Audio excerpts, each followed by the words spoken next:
Hello, I'm John Chambers, and it's a pleasure to do a session for the conference today with my very good friend, Bipul Sinha.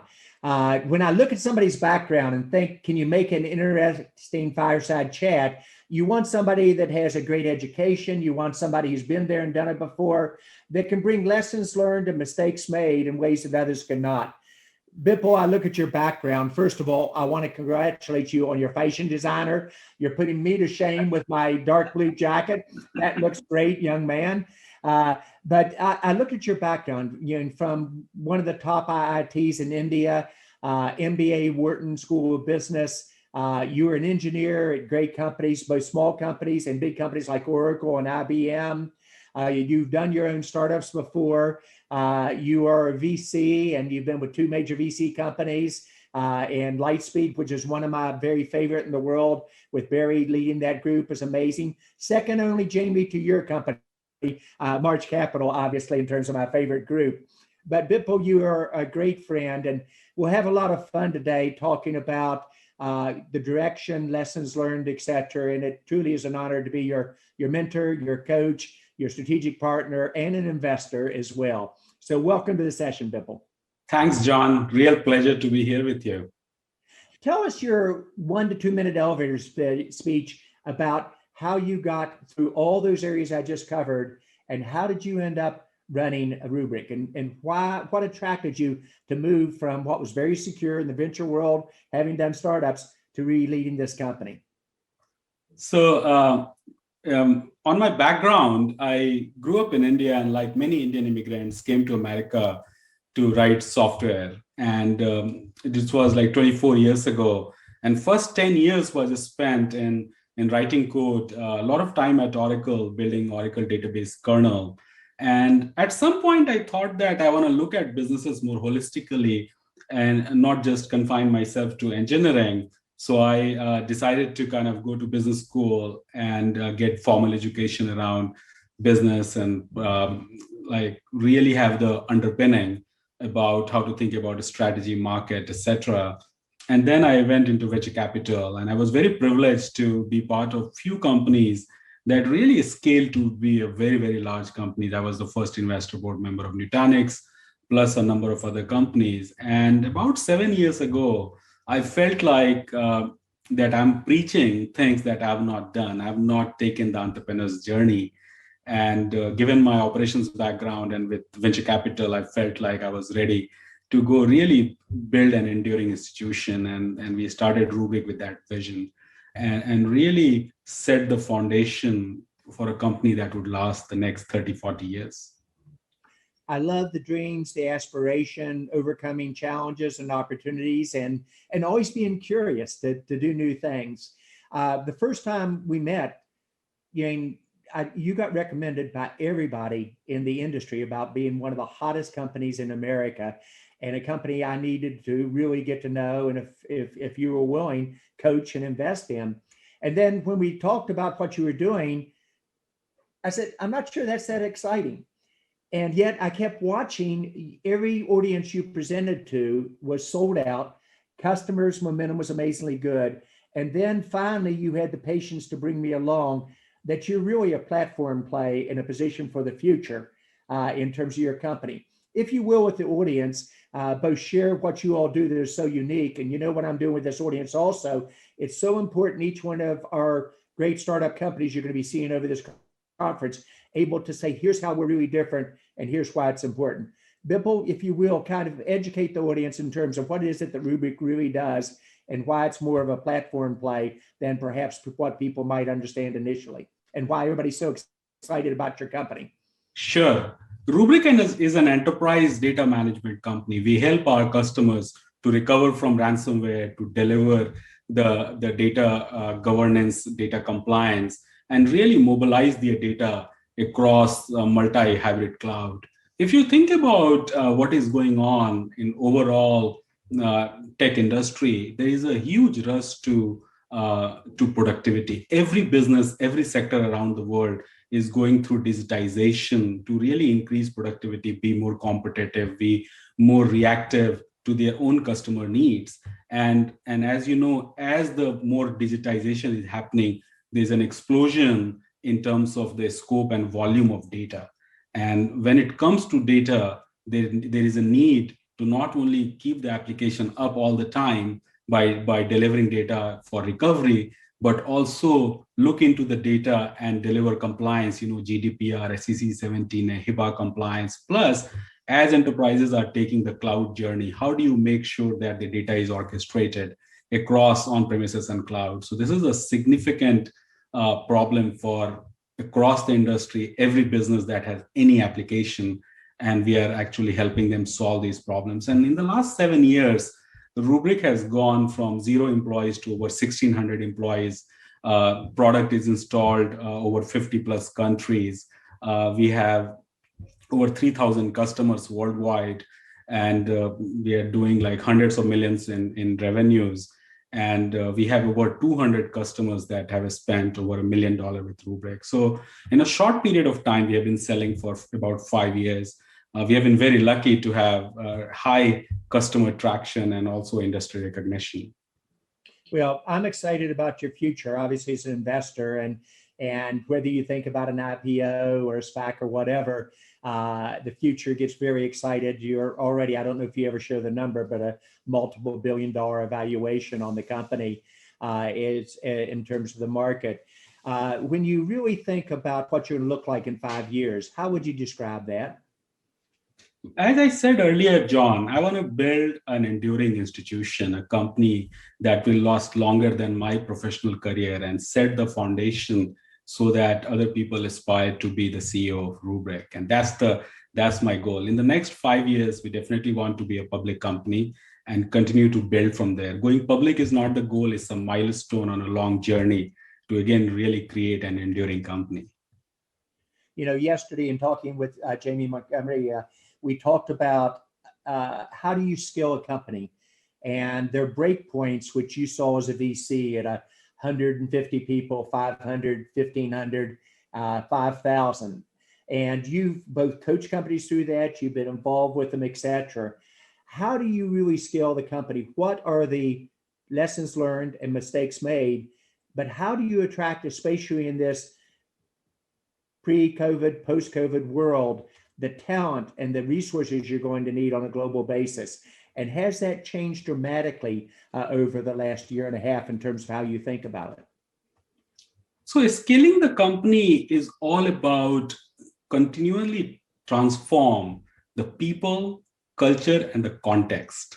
Because what happens is that in the very early stage of the company, you are selling to believers. There are very few set of customers who really want to believe in you. And the whole company has a missionary zeal to really... Like at Jeffrey Moore's Crossing the Chasm, early innovators, early adopters, cross the chasm to early majority. Exactly. So you are focused on a small set of early believers, and company is focused on serving those customers. But as you start to have wide customer adoption, you have to quickly transform the company so that it, instead of individuals' initiatives and individuals doing firefighting, you need to have processes and system to have a predictability in terms of customer experience. And that's when you have to kind of go through the inflection point. So first inflection for us was about 100 employees.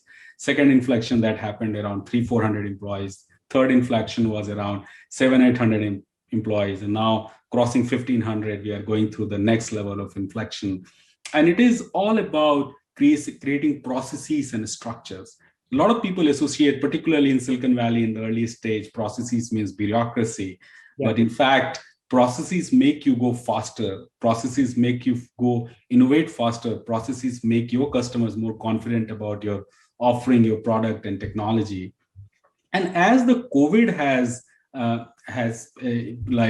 came onto the scene, as you know, I mean, any of the large unpredictable events such as COVID, they don't create new phenomena. They actually accelerate existing phenomena. And if you look at the last 10 years, there has been like this diffusion of talent, because people with technology, people can work remotely, collaborate remotely. And COVID has really accelerated it. And the strategy that we are taking is kind of a hub and a spoke model. Rubrik has employees in about 18 countries, and the and the angle that we are taking is that we will have our employees live 100 miles away from any one of our locations worldwide, so that you are close enough to walk into the office and have a context of an office, still giving you flexibility to work from home, work remotely.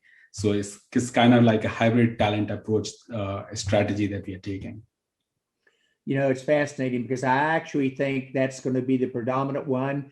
And because Cisco, at my time there, we literally gave people the capability to work from home with video over 15 years ago. And we originally said, let's look at our employees anywhere in the world and let them work remotely. Without having the hubs and the culture and the sense of community, it's hard to maintain the commitment of your employee base. It's hard for them to feel part of the bigger picture, et cetera. So we'll see how it plays out. We know some people are going to go entirely, everything's remote, and it doesn't matter where you are. Others may go back to the prior model, much more structured, 1 or 2 locations. Hub and spoke, I think, has a lot of merit to it. Within that culture, I'm going to start first with and as a young CEO, I didn't grasp at first how really important it was to articulate culture, not just walk the talk. But if I look at your job, it's vision and strategy for the company, develop, recruit, and periodically change the team to implement the vision and strategy, communications, and culture. How important is culture to you, and how do you communicate that to your employee base, your employee family? Culture is very important at every stage in the company. In fact, we actually wrote a cultural deck, as in like, what is the cultural value of Rubrik before we hired even our first employee, because we had a firm belief that the foundation of a long enduring company has to be laid on a cultural context in which people operate, and what is expected of a Rubrik employee, Rubrik colleagues is very important to set the rule. But just having a deck and just having a 5 things that is a cultural norm is not enough, because you have to repeat it and repeat it and repeat it, and also exhibit, like as a leader, you have to live those values.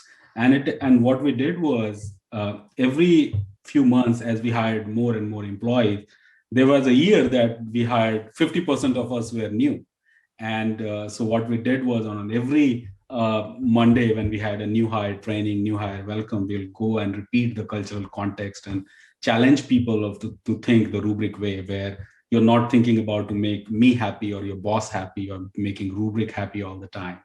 And that has been the process. It has been a lot of communication, a lot of repeating, a lot of falling down and getting up and repeating and repeating. And it is a continuous process. I don't think it's ever done. I would agree. I'm a student of other people's both successes and mistakes made. And strategy and vision is what many times an investor looks at, or the market looks at, in terms of investing in a company or thinking it's going to be a great company. I would argue that culture is equally as important, and you never have a Netflix or a Microsoft or a Cisco or a Rubrik without a strong culture base underneath of it in terms of the direction. How do you keep that culture during periods like this, where maybe as many as half of your employees may have never physically been in that central hub site with your team? And how do you keep the collaboration and the speed of innovation going, which it appears that it's actually accelerating? Your thoughts and advice from the group, and maybe Bipul, lessons learned, both good and mistakes made. Absolutely. So what happens is that in this kind of an environment where people are working remote, people have a loss of control because they are not with their colleagues. There is no psychological safety. And the first reaction is, for everyone, is to work harder. And when you have the first reaction to work harder, then the productivity goes up, but the creativity comes down. And it is really about how do you create the right context so that people are not working out of psychological safety, but working from a point, a lack of psychological safety, but working a point where they feel secure and they feel taken care of, they feel communicated to, they feel that they are in the know.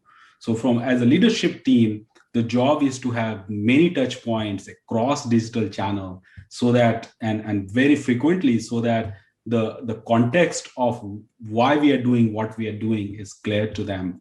And once it is clear to them, and once you repeat it and repeat it, then you are, even digitally, you are able to get across to them. Everybody understand that they are not alone. They are a directed force working towards the common goal of, again, making Rubrik happy. But it is not one and done. It is about a continuous, often a cross-channel communication. As you have watched great companies and large companies and small companies as a member of their engineering teams, as you became a founder of startups yourself, as you became a venture capitalist and coaching these companies, and now back in the role of the CEO of a really hot, exciting company, what's the most important lesson you've learned about leadership? And if you don't mind, what's the most important lesson you've learned, maybe the hard way, about mistakes made that you would like to share with the audience about them hopefully avoiding this, or if you're in the media, writing about this in ways that would help many of your peers around the world? I think the most important lesson that I learned about leadership is just every word that you say, and every word that every action that you do is actually amplified. And prior to being in this role, I didn't have the appreciation of what it means to be a leader, particularly of a sizable growing company, because folks hear you, and then they take that as the true north, because they believe in you, they trust in you in terms of the leader of the company. So you have to not take anything lightly, and really be precise and clear about what your intention is and where you're going. So that was my biggest kind of learning. In terms of the learning from the mistakes, again, as a first-time CEO, I had a different notion of a management team. My notion of the management team was, I'll go hire the best, the smartest and most experienced executive, and make a collection of them as part of my executive team, and I'm done. As a first-time CEO, I made the mistake of not providing the collaboration context and cross-functional context within the executive team.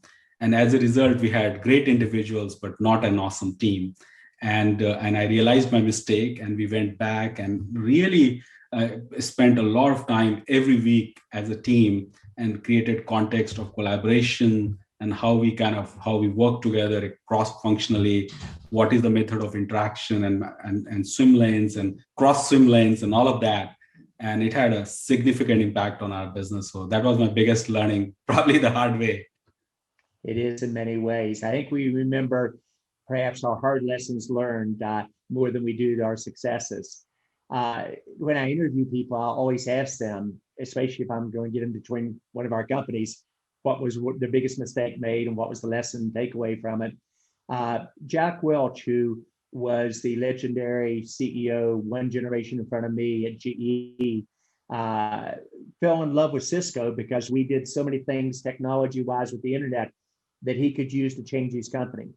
And so we developed a great friendship. I taught at Crotonville, his education center for his leaders, et cetera, and a very good give and take. And at one point in time, he said, "John, you have a good company." And it took me by surprise the way he said it. And I knew there was a point he was going to teach me.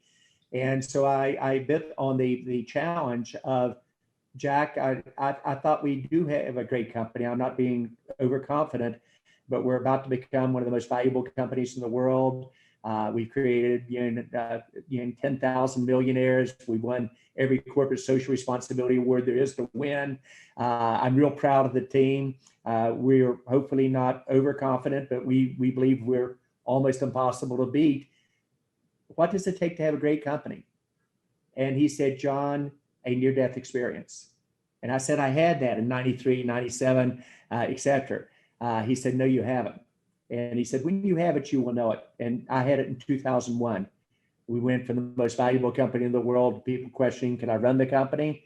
We did not see the downturn coming. It's no good to say, well, nobody else did either. And we made our changes in 51 days and then came out of it at a time our peers didn't even move. And so we emerged even stronger than before. However, it was the worst year ever in my leadership and the most painful. Your thoughts a little bit about how you've approached the most challenging times, and maybe just sharing with the group what leadership is lonely in many ways. And do you think it requires almost a near-death experience or major setbacks before you can be a great leader and have a great company? Or do you think Jack was a little bit too direct in terms of his thinking, and perhaps it applied to the past but not to the future? I mean, as a founder CEO, you never wish that you had a near-death experience because you want to avoid it. But in any journey that is of any interest or that is of any worth value has to be a journey of up and down. That's the nature of business building. That's the nature of life. And when you go through a crisis time, it brings a level of clarity and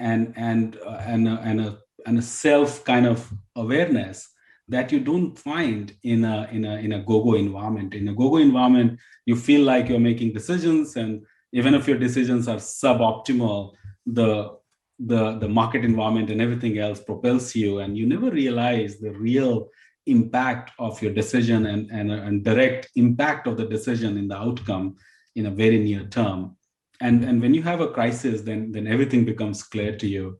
For us as a company, when the COVID was in front of us and we started to see that our customers didn't know how to work, didn't know how to kind of log in and look at the contract and do a negotiation and discussion, back in like late March last year, we had to look at it, and with the steely eye, and as a management team, we came together and we said, we have to be prepared for the worst case outcome here. Who knows how long will it take for our customers to be ready to do business again? And many of them didn't have the digital infrastructure to be able to work. And they were fast and furious implementing Zooms and remote login and all of that. And that brought the level of clarity that what is important in our business is to how fast we can close transactions and how much cash we have in the bank. And that bonded the team and the common goal, common purpose. Every single day, every single week, we were checkpointing, making sure that across different regions in the world, we are selling our product. What are the market conditions in different parts of the world? How the customers are reacting in EMEA versus North America versus APAC. And it brought a different level of discipline and execution. And that made us a better company, because that was a harrowing few months from March till end of June, mid-July. And I feel like we are a much better company today. We are a much more resilient company today, and we know how to kind of look at a crisis and what to do. And not to mention, John, I mean, calls that you did with me personally on a weekly basis to kind of help me think through has been extremely invaluable. Well, I've seen every movie at least 3 or 4 times and made every mistake. So sharing that with others, it's an honor. And Bipul, you're like a sponge. You just absorb thought process and then make your right call off of it in terms of the direction. A question I also love to ask you is, you've seen the industry from so many different angles. Is there a specific segment of technology that has you really excited today, that if you were going to do a new startup, this is what you'd go do? Or is there a segment that relates to where Rubrik is that you think really is going to be the next frontier?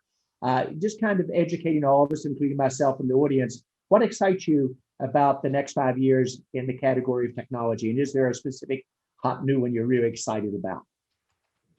So for me, I always look at the underlying things around big trends. So there's a lot of big trend about AI.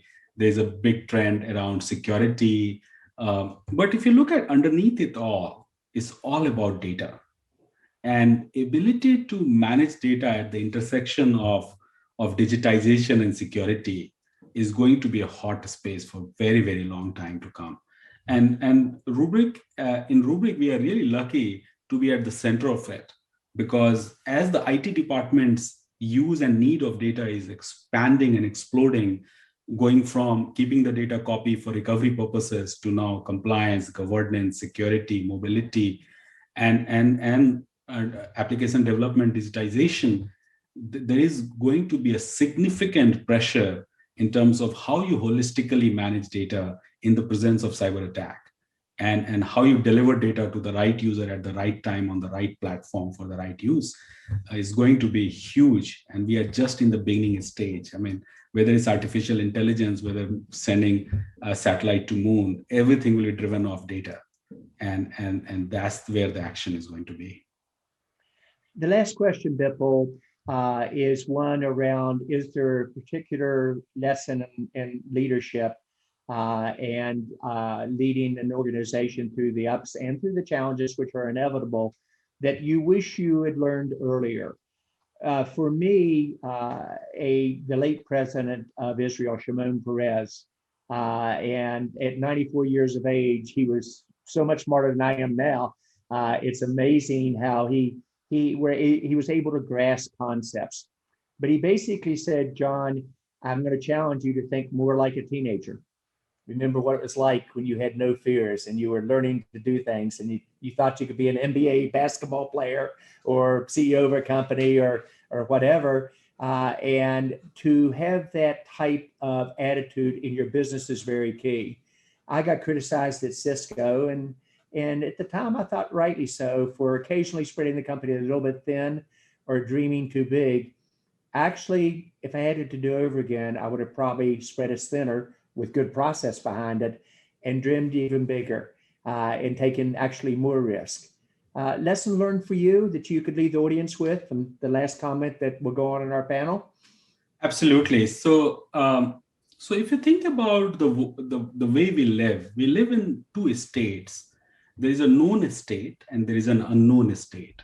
So going to office, going for groceries is a known state. There is very little uncertainty. In the unknown state, when you are starting a company, entering a new market, building a new product, in the unknown world, there is no roadmap, there is no blueprint, because you stand in the unknown world and then drag the edge of the knowledge to the unknown world so that what you're thinking becomes mainstream. And your biggest friend in the unknown world is your intuition, your thinking. And as an individual, I have learned to trust my intuition more and more. So rather than suppress my thinking, rather than negotiate myself, I've learned more and more to express and let the world guide me through the right answer. But I would always say what I really feel without any kind of pressure or without any externalities, just express myself. And that has been my biggest learning through this journey so far. Bipul, I want to thank you for the time. I'm going to go take notes on several things I'm going to do different in my own leadership style after the conversation today. It's an honor to be your friend. It's an honor to be an investor in your company. And thank you for your candid sharing of your views today. Thank you, John. Really appreciate the opportunity. My pleasure. Let me thank everybody for joining us, and on to the next session.